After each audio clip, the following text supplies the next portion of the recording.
Hello, my name is Daniel Camacho Santacruz. You can call me Danny. I like that you call me Danny. I am a software engineer and I am 22 years old. Okay, so I am from Bolivia, Cochabamba, and I study in Catholic University of Bolivia. Well, where I am working now? I am working in INRA doing an internship since the 1st of July, and I am working in ERMO team, in the debugging team. Okay, so that's amazing. So what I'm doing, what's my topic? So I am building object-centric debuggers and evaluated object-centric debugging scenarios. So that way, I will explain you how is all this about. Okay, I want to all you raise your hand if any experiment, any problem when you are doing code. Any type of problem, raise your hand, please. Yes, yes, all, right? And how many of you use the debugger to solve it? Oh, exactly. So the debugging is an important tool that we have to focus. But when we are using the debugger, you can see that we have to put a halt and a breakpoint. So for doing that, we use the execution stack. So we put manually the breakpoints that we want to execute.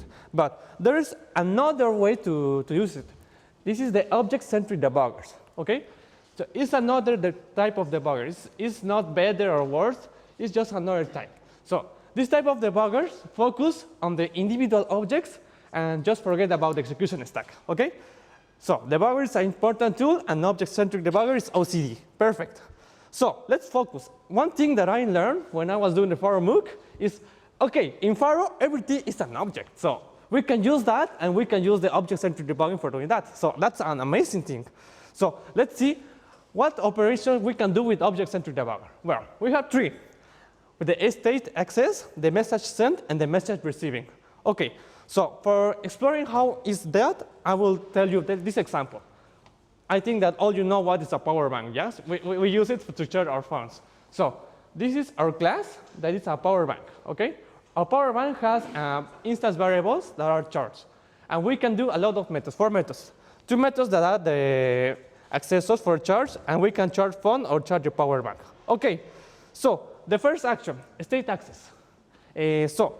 Our target object is our power bank. So when the variables of power bank are read or written, is the state access. Means that when we change chargers.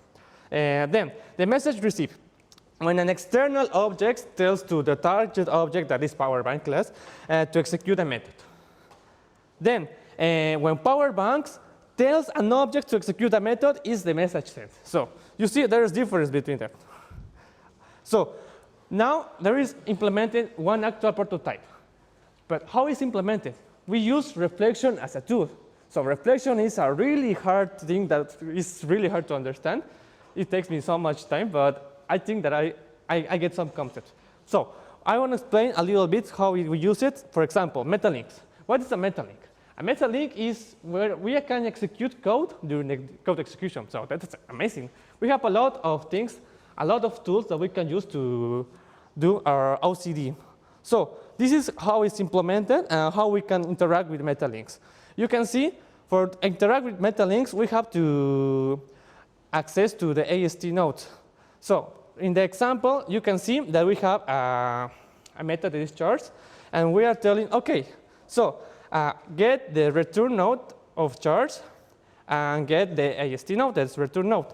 So with metalinks, we can link before, after, or instead, and we can do what we want to do, like a halt, that is a breakpoint, okay?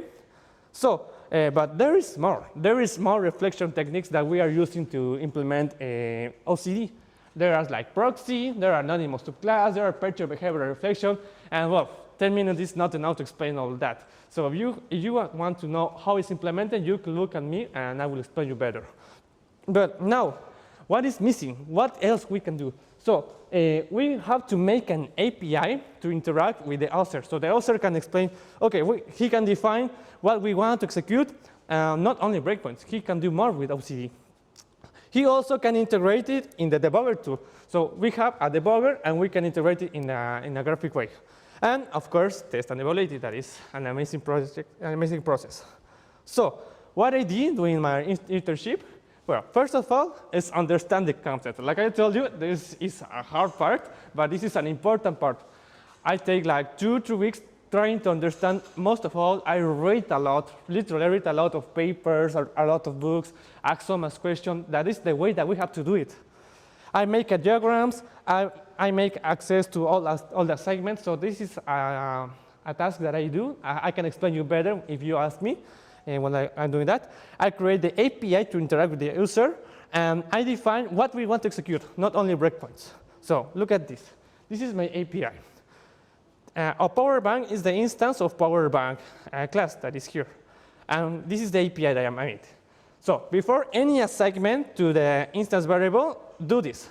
So we can do a breaking execution, put in a self-hold. And also, we can do much things but because it's a block. We can do all that we want because it's a block. So that's excellent. But what is my conclusion for doing that? Object-centric debuggers is focused in individual objects. State access, message send, and message receive are the 3 principal operations for object-centric debugger. Object-centric debuggers are implemented with a combination of reflective techniques. And object-centric debuggers, we can interact with the objects and define what we want to do. But my best conclusion for me is this. To understand this, you have to read a lot. Of course. You have to experiment different implementations. And it's not matter if this fails. No matter if it gets correct at the first time. Because if you fail, if you get success, you learn. And that's the best thing that you can do while you're doing implementations. You don't need to get frustrated. I learned something that my partner Milton told me is zero stress. Zero stress is the principal thing that we have to think. Don't get stressed, don't get frustrated.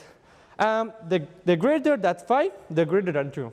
So if you have a hard task, you feel very good when you succeed. So this is the exciting thing about the OCD. So thank you. This is my social media. You can contact me. And if you have any doubt, please ask me, come to me. I am really open to any doubts.